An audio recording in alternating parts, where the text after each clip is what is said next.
Өте жылдам хабарнама. Ассалаумағалейкум құрметті көрермен. Егер жаңалықтарды алғашқылар қатарында білгіңіз келсе, арнамыздағы подписаться және де бір ғана лайк түймелерін басып видеороликті соңына дейін қараңыз. Ал онда біз бастадық.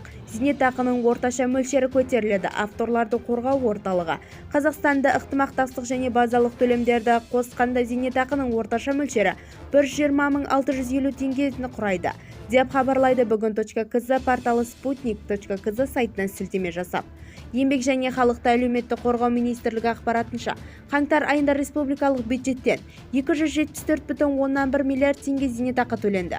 Оның ішінде базалық зейнетақы 84,2 миллиард теңгені, ықпалдық зейнетақы мөлшері 189,9 миллиард теңгені құрайды.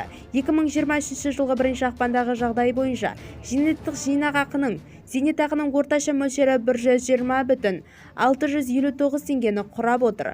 Оның ішінде ықтымақтық және зейнетақы мөлшері 82,878 теңгені, базалық зейнетақы 37,781 теңгені құрайды, деп хабарлайды хабарламада.